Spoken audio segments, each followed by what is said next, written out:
அனைவருக்கும் வணக்கம். இன்று நாம் பார்க்க இருக்கும் கதை ஒரு சாதாரண வியாபாரி தனது நேர்மையால் எவ்வாறு ஒரு பொக்கிஷத்தை விட மிக பெரிய செல்வத்தை பெற்றான் என்பதை பற்றியது. ஒரு மனிதன் பணத்தை இழந்தால் மீண்டும் சம்பாதிக்கலாம், பொருளை இழந்தால் மீண்டும் வாங்கலாம். ஆனால் 2 விஷயங்களை மட்டும் இழந்துவிட்டால் திரும்ப பெறுவது மிகவும் கடினம்.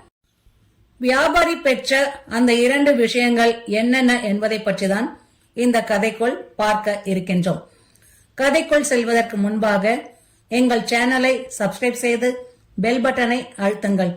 எங்கள் கதைகள் உடனுக்குடன் உங்களை வந்து சேரும். பல ஆண்டுகளுக்கு முன்பு ஒரு பாலைவன நகரத்தில் அப்துல் ரஹீம் என்ற வியாபாரி வாழ்ந்து வந்தான். அவன் பெரிய பணக்காரன் அல்லன். ஆனால் அந்த ஊரில் அவனை பற்றி எல்லோரும் ஒரு விஷயத்தை பொதுவாக சொல்லுவார்கள். அப்துல் ரஹீம் சொல்லும் வார்த்தை பொய்யாகாது என்று. அவன் வியாபாரத்தில் கிடைக்கும் லாபத்தை விட மக்களின் நம்பிக்கையை அதிகமாக மதித்தான். அதனால் பலர் அவனிடம் வியாபாரம் செய்ய விரும்பினர். ஒரு நாள் அவனுக்கு தொலைதூர நகரம் ஒன்றிற்கு செல்ல வேண்டிய அவசியம் ஏற்பட்டது. அங்கு புதிய வியாபார வாய்ப்புகள் இருப்பதாக செய்தி வந்திருந்தது. பயணம் நீண்டது. பாலைவனத்தை கடந்து பல நாட்கள் செல்ல வேண்டியிருந்தது. அதற்காக ஒரு நல்ல ஒட்டகத்தை வாங்க முடிவு செய்தான். மறுநாள் அதிகாலையிலேயே சந்தைக்கு புறப்பட்டான்.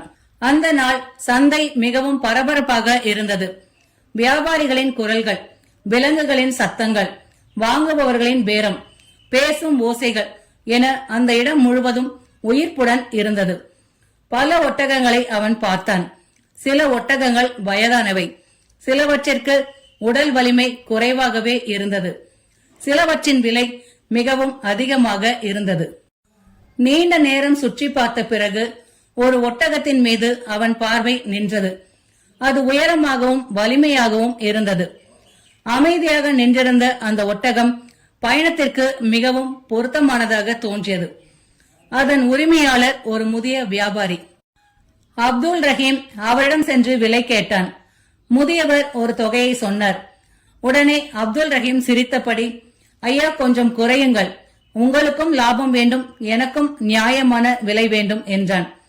இருவருக்கும் இடையே நீண்ட நேரம் பேரம் நடந்தது. இறுதியில் இருவரும் திருப்தி அடையும் ஒரு விலையில் ஒப்பந்தம் முடிந்தது. முதியவர் மகிழ்ச்சியுடன் ஒட்டகத்தை ஒப்படைத்தார். அப்துல் ரஹீமும் மன நிறைவுடன் ஒட்டகத்தை அழைத்துக் கொண்டு வீட்டிற்கு திரும்பினான். வீட்டிற்கு வந்ததும் தனது வேலைக்காரன் ஹாசனை அழைத்தான். ஹாசன் பல ஆண்டுகளாக அவனிடம் வேலை பார்த்து வந்த நம்பிக்கையான பணியாளர். இந்த ஒட்டகத்தை கொட்டிலில் கட்டிவிடு, அதற்கு முன் சேணத்தை அவிழ்த்துவிடு என்றார். ஹாசன் மெதுவாக சேணத்தை அவிழ்க்க ஆரம்பித்தான். திடீரென்று பொத்தென்று ஏதோ ஒன்று கீழே விழுந்தது. இருவரும் பார்த்தனர். ஒரு சிறிய தோல் பை. ஹாசன் அதை எடுத்தான். பையின் எடை சற்று அதிகமாக இருந்தது. ஆர்வத்துடன் திறந்து பார்த்தான்.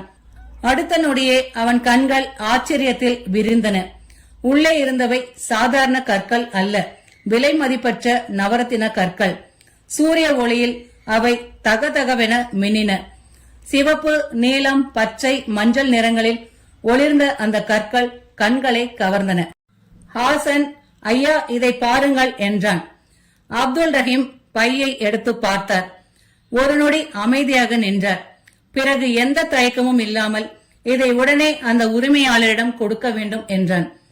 ஹாசன் அதிர்ச்சி அடைந்தான். ஐயா, ஏன் என்று கேட்டான். இது நம்முடையது அல்ல என்றான் அப்துல் ரஹீம். ஹாசன் சிரித்தான். இந்த பையை பற்றி யாருக்கும் தெரியாது, ஒட்டக வியாபாரிக்கும் தெரியாது. இது இறைவன் உங்களுக்கு கொடுத்த பரிசு என்று வைத்துக் கொள்ளலாமே என்றான். அப்துல் ரஹீம் அமைதியாக அவனை பார்த்தான். ஹாசன், பிறன் பொருளை எடுத்துக்கொள்வது பரிசு அல்ல, அது தவறு என்றான். ஆனால் ஹாசன் இன்னும் சம்மதிக்கவில்லை. ஐயா, இந்த கற்களை விற்றால் நீங்கள் பெரிய பணக்காரராகி விடலாம், புதிய கடைகள் வாங்கலாம், நிலங்கள் வாங்கலாம், உங்கள் குழந்தைகளின் எதிர்காலம் பாதுகாப்பாக இருக்கும் என்றான். அதற்கு அப்துல் ரஹீம் மெதுவாக சிரித்தான். ஹாசன், பணம் வாழ்க்கைக்கு தேவைதான், ஆனால் பணத்திற்காக மனசாட்சியை விற்கக்கூடாது என்றான். உலகத்தில் யாரும் பார்க்கவில்லை என்றாலும் நம் மனசாட்சி நம்மை பார்த்து கொண்டிருக்கும். நாம் தவறு செய்ததை உலகம் அறியாமல் இருக்கலாம், ஆனால் நம் மனம் அதை மறக்காது என்றான். ஹாசன் அமைதியாக நின்றான். அதே நேரத்தில் சந்தையில் ஒட்டகத்தை விற்ற முதிய வியாபாரி பதற்றத்துடன் ஏதோ தேடிக் கொண்டிருந்தார். அவரது முகத்தில் கவலை தெரிந்தது. சேனங்களையும் பொருட்களையும் மீண்டும் மீண்டும் சோதித்தார். எங்கே போனது என்று தன்னிடமே கேட்டுக்கொண்டார். அந்த பை அவரது வாழ்நாள் சேமிப்பு, பல வருடங்களாக கொஞ்சம் கொஞ்சமாக சேர்த்த செல்வம். அதை இழந்துவிட்டால் மீண்டும் சம்பாதிக்க முடியாது. பயம் அவரை ஆட்கொண்டது. இதற்கிடையில் அப்துல் ரஹீம் ஒட்டகத்தின் மீது ஏறி சந்தையை நோக்கி புறப்பட்டான். சூரியன் மறையும் நேரம். சந்தை மெதுவாக காலியாகி கொண்டிருந்தது. முதிய வியாபாரி இன்னும் கவலையுடன் தேடிக் கொண்டிருந்தார். அப்துல் ரஹீம் அருகில் சென்று, ஐயா, நீங்கள் இதை தேடுகிறீர்களா என்று பையை நீட்டினான். அந்த முதியவர் அதிர்ச்சியுடன் பையை பெற்றார். கைகள் நடுங்கின. உடனே திறந்து பார்த்தார். அனைத்து கற்களும் உள்ளே இருந்தன. அவரது கண்களில் கண்ணீர் வழிந்தது. மகனே, இதுதான் நான் தேடியது. இதை இழந்துவிட்டேன் என்று நினைத்து உயிரே போய்விட்டது என்றார். இது என் பல வருட உழைப்பின் பலன். இன்று இது திரும்ப கிடைக்கும் என்று நான் நினைக்கவே இல்லை என்றார். அவர் அப்துல் ரஹீமின் கைகளை பிடித்துக் கொண்டார். நான் உனக்கு எப்படி நன்றி சொல்வது என்று கேட்டார். சிறிது நேரம் யோசித்த அவர் பையை அப்துல் ரஹீமிடம் நீட்டினார். நீ மிகவும் நேர்மையான மனிதன். உன்னை போன்றவர்களை நான் அரிதாகவே பார்த்திருக்கிறேன். இதிலிருந்து உனக்கு பிடித்தமான சில ரத்தினங்களை எடுத்துக்கொள். இது என் நன்றியின் அடையாளம் என்றார். அப்துல் ரஹீம் மெதுவாக சிரித்தான். ஐயா, நான் ஏற்கனவே இதிலிருந்து 2 விலையுயர்ந்த ரத்தினங்களை எடுத்துக்கொண்டு விட்டேன் என்றான். அந்த முதியவர் அதிர்ச்சி அடைந்தார். உடனே பையில் உள்ள ரத்தன கற்களை எண்ணி பார்த்தார். மீண்டும் எண்ணினார். எதுவும் குறையவில்லை. அனைத்தும் சரியாக இருந்தன. எனக்கு ஒன்றும் புரியவில்லையே என்று கேட்டார். அப்பொழுது அப்துல் ரஹீம் அமைதியாக சொன்னான். நான் எடுத்த 2 ரத்தினங்களில் முதல் ரத்தினம் என் நேர்மை, 2வது ரத்தினம் என் சுயமரியாதை. இந்த 2 ரத்தினங்களையும் நான் பாதுகாத்துக் கொண்டேன். அவற்றின் மதிப்புக்கு முன் இந்த பையில் உள்ள எல்லா கற்களும் சிறியவையே என்றான். அந்த வார்த்தைகளை கேட்ட முதிய வியாபாரியின் கண்கள் கலங்கின. நான் பல ஆண்டுகளாக வியாபாரம் செய்கிறேன், ஆனால் உன்னை போன்ற மனிதனை நான் பார்த்ததில்லை என்றார்.